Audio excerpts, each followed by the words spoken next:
See, men have failed from the very beginning. From the very beginning, men have failed. Adam failed to love Eve. If he had loved Eve, he would look. If he loved God and loved the truth, see, he was close to God, so he should have had awareness. If he wanted to have the awareness and didn't get fixated by the idea of greatness, of knowledge, doing it his own way, then he would have seen all the way to the end. He would have seen what would have happened, what was in store. See, that they call that vision. They say leaders should have vision. They say my people perish for a lack of vision. We need vision, don't we? Do we have vision? How about our leaders? Do they have vision? No, they don't, for the most part. But if he had had vision, he would have seen all the way, like looking far off to the horizon. He would have seen what was in store if he ate of that tree of knowledge, which Father had told him not to. See, and then he would have seen how it would have harmed Eve, how his failure would have tempted her to judge him, how it would get them booted out of paradise, how they would both suffer for it, and progeny would suffer. See, he would have seen that, and then he wouldn't have touched it. But he didn't see it because that's not what state of mind he was in right there. His state of mind is he was lost in thinking, fantasy, thinking about how great he could be with knowledge. See? Which today, but anyway, so you get the idea. And ever since then, men have failed. See, a man should be God-centered. Most men are women-centered. Somehow woman, see, Adam failed to the woman. Her words, her food, okay, her presence, he fell to it. And ever since then, men have been, you could say, subject to women. Women-oriented. Women are their God. See, women, they worship women, and we have Mother's Day, and so on. Everybody's worshiping. See, mom is worshipped. Women are worshipped. Men always want something from her. See, now what do they want from? What does a man want from the woman? Does he love the woman? No, he doesn't. What is he? He wants something from her. He wants her to support his ego, to support his animal nature, the sexual nature to which he fell when he failed. See, Adam and Eve could have lived forever, perpetually renewed, and lived forever. But when he failed, he began to change, and no longer could he live forever. His body was dying. And when his body began to die, then thoughts came and urges came to procreate, to create replacement bodies, so that when he passed away, then there would be children and grandchildren and so on to replace him. See? So it's been that way ever since. Ever since the Garden of Eden, people have failed and died and had to procreate.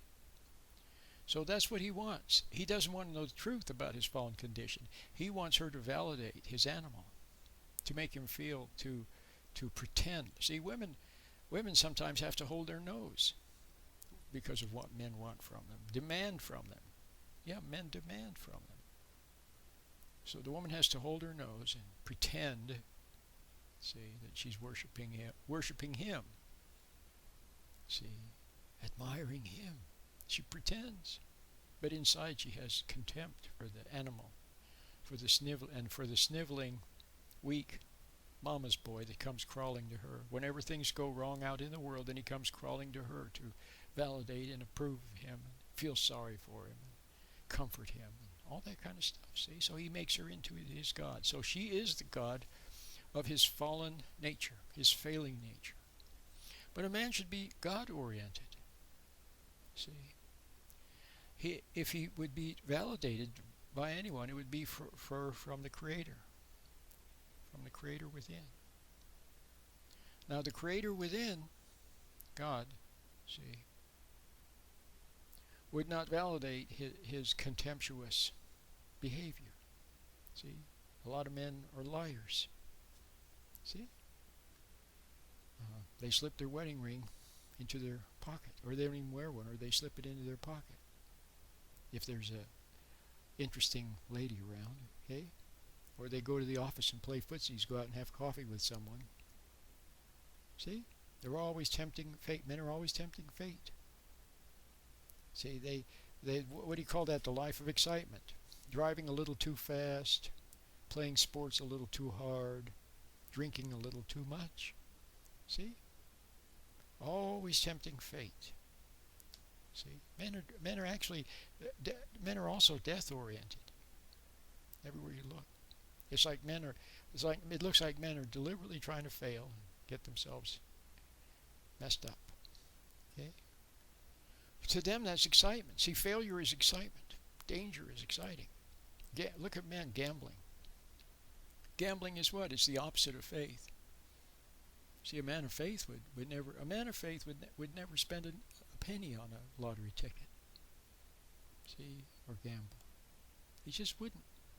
He's not interested in the laws of chance, and he lives according to fate and looks to God. Okay.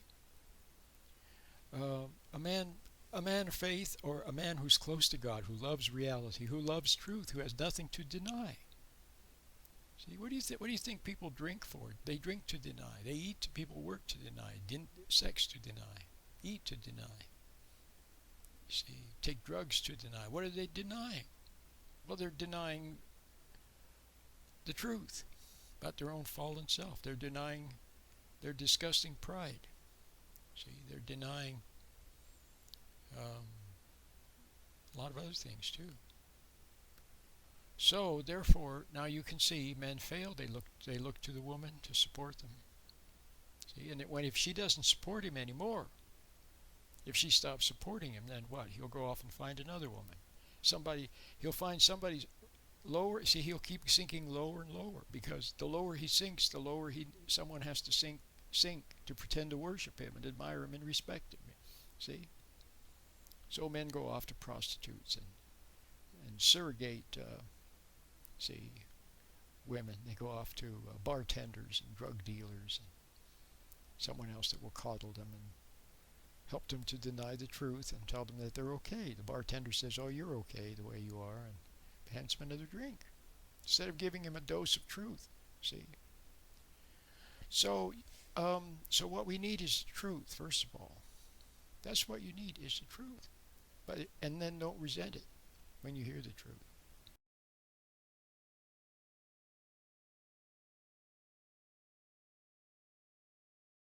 Because most people don't want the truth.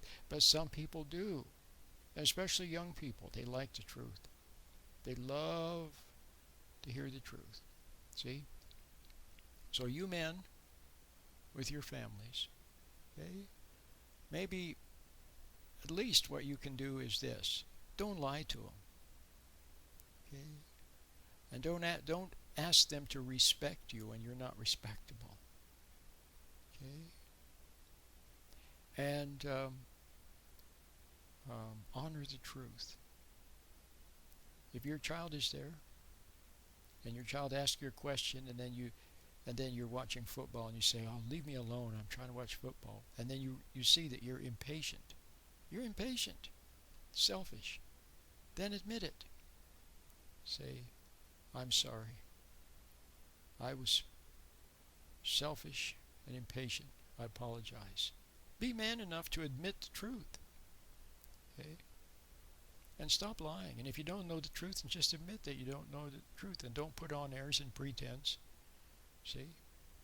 And for the time being, maybe don't try to meddle in everybody's lives, and don't go around pointing everything out, because you're not respectable. First, you have to become respectable. How can you become respectable? The truth is respectable. We honored. See, people respect someone. Look, how about these situations where someone is captured, like, for example, just make something, talk about any old, like, for example, in the Vietnam War, some of the men were captured and were held prisoner. Like, for example, Vice Admiral James Stockdale was held prisoner in what they called the Hanoi Hilton. He was in solitary confinement for years total. But you know what? He was honorable, and they respected him. He put up a great fight. It was tough. There's no question about it. But they respected him. And the ones that tried to make friends with the enemy and tried to and conformed and went along with the enemy right away, thinking that way they could buy their own safety or get better treatment or something like that.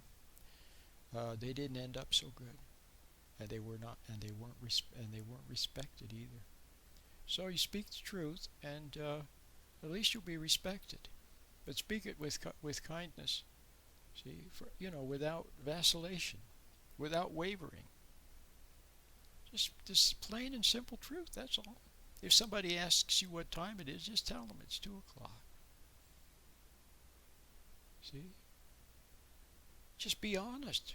Just be an honest person, and don't embellish things, and don't look for a response from other people. Don't expect them to like you or think you're wonderful or respect you or anything. Just speak the truth. The truth is respectable. So if you honor the truth, see, then to the extent that you honor truth and are honest yourself, to that extent you are somewhat respectable. Okay? So don't look for love. See, be a respectable person. And then if you love the truth, see, and begin to see the truth about yourself, then you're going to clean up your act too. If you honor the truth, then you're drinking, you're smoking marijuana, you're playing the lottery, you're gambling, you're wasting money on, you're the husband, and you're wasting money on jewelry for yourself. Okay, some little pretentious daubles to hang on your ear or on your nose or something. It's who could respect you for that? No one. Okay, you just be respectable. Be honest. Okay, and that's a good start. And then clean up your act. Okay, clean up your act. Throw away your marijuana cigarettes and throw away your lottery tickets. See, and put sports back where it belongs, at the very, very bottom. See, especially spectator sports. See, your first priority should be work, and living a decent life, being there for your family, honoring truth, standing for something, okay, and making repairs and whatever else. But then if there's any time left over, which there really oughtn't to be, but if there is a little bit of time left over, well then maybe, but then maybe you should then use that to go for a walk or to write something or to help somebody.